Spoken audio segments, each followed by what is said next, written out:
Bismillahirrahmanirrahim. I'm Dr. Akhtar, working as chest and medical specialist in Burewala and शीशावतनी। Topic of discussion है सीने में दर्द और उसकी वजूहात, और ये इस सिलसिले की चौथी वीडियो है।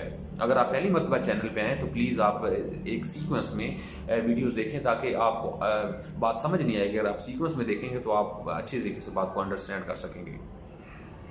इसमें मैं बात करना चाहूँगा इंटरकोस्टल मसल्स की, या जो हमारी पसलियाँ हैं उनके अंदर कुछ पट्टे होते हैं, उनकी फटीग की वजह से पेन होता है। और ये एक बहुत कॉमन पेन की वजह है जो कि एज़मा और सीओपीडी के पेशेंट्स करते हैं, या सांस वाले पेशेंट या खांसी वाले करते हैं, और इसको प्रॉपर ट्रीट नहीं किया जाता, जिससे उनका प्रॉब्लम्स मज़ीद कॉम्प्लिकेट होते हैं।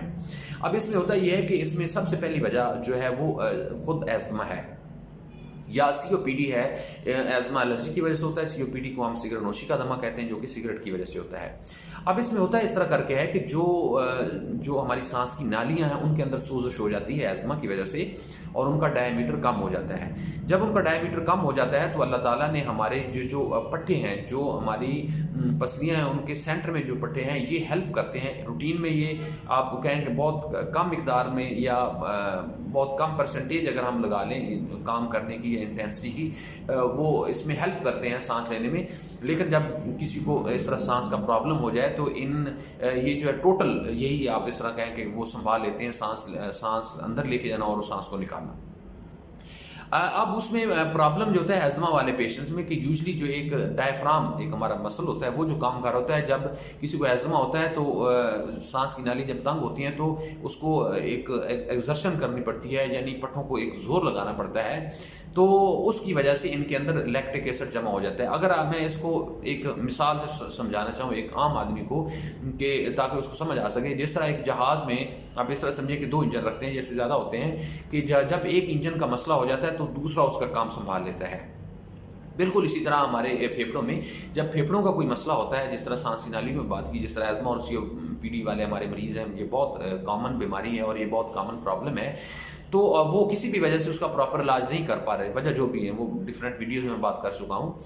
तो उनके जो पट्टे हैं, इंटरकोस्टल मसल्स हैं, जो रिब्स के अंदर या जो पसलियाँ उनके सेंटर में जो पट्टे हैं वो हेल्प करते हैं सांस लेने में, तो उनकी फटीग हो जाती है। इसकी एग्जांपल अगर मैं दूँ तो बिल्कुल इस तरह, जिस तरह आप एक आदमी को फर्स्ट टाइम जिंदगी में दौड़ाएं कि आप दौड़ो और उसके जो है वो खलियाँ पड़ जाती हैं उसकी पिंडलियों के अंदर, तो उससे क्या होता है कि वो इसके अंदर बेसिकली एक खास किस्म का लैक्टिक एसिड जमा होता है। ये एनारोबिक मेटाबॉलिज्म की वजह से बनता है, और स्पेशली ऑक्सीजन कम होने की वजह से यूजुअली एज़मा और सीओपीडी भी कम होती है।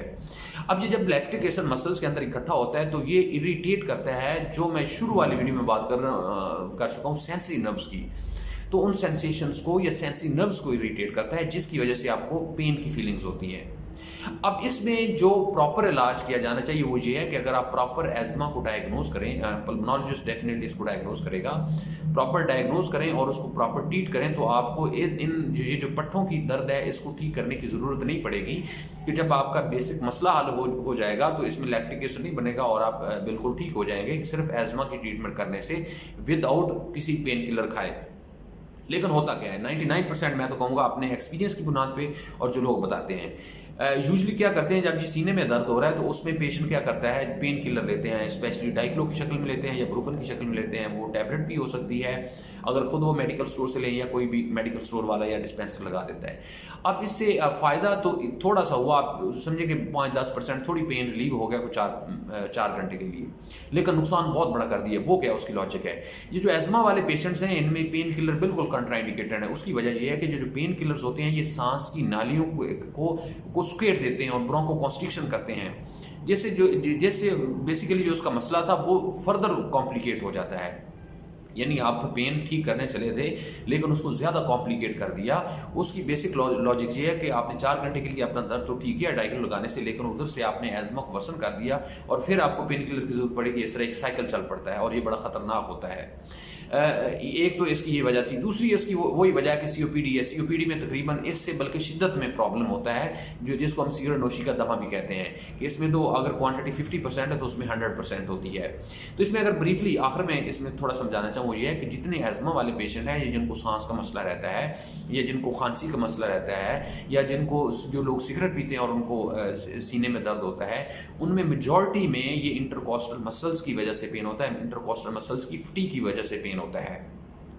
तो इसका जो प्रॉपर इलाज तो ये किया जाना चाहिए कि आप एज़मा को डायग्नोज करवाएं, प्रॉपर पल्मोनोलॉजिस्ट इसकी इलाज करवाएं और उसको ठीक करें, तो आपका ये मसल्स का पेन ठीक हो जाएगा। आपको कोई पेन किलर खाने की ज़रूरत नहीं पड़ेगी। लेकिन क्या आमतौर पर जो प्रैक्टिस है वो ये है कि लोग अपने तौर पर या तो मेडिकल स्टोर पर चले जाते हैं, या मेडिकल स्टोर से कोई डिस्पेंसर उनको इंजेक्शन लगा देता है डाइक्लो का।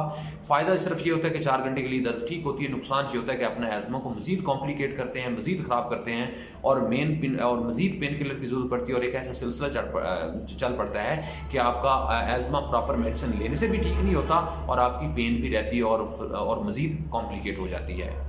तो आपके लिए क्वेश्चन ये है कि कमेंट्स में आपने नीचे ये बताना है कि आपने फैमिली फ्रेंड्स में कोई इस तरह का केस देखा है कि जो इस तरह से मिसडायग्नोज हुआ और उसने फर्दर अपने प्रॉब्लम को बढ़ाया, या वो रूटीन में अभी भी पेन किलर डाइक्लो की शक्ल में या ब्रूफन की शक्ल में ले रहा है। इसके अलावा और कोई क्वेश्चन हो, मोस्ट वेलकम, आप नीचे कमेंट्स में लिखें। मैं कोशिश करूँगा कि आपको उसका रिप्लाई करूँ। अल्लाह ताला आपको और आपके घर वालों का हमें नज़र। अल्लाह हाफ़िज़।